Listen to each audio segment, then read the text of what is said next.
Hello guys, today I'm gonna show how you can properly connect the washer dryer haier.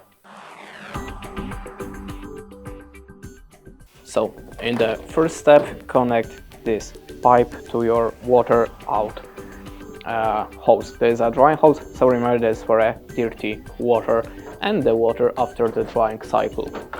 In the next step, connect the connect the water pipe, and you have to connect with this side to your appliance, and this is a aqua stop function, and you are connecting this one to your water supply in this way.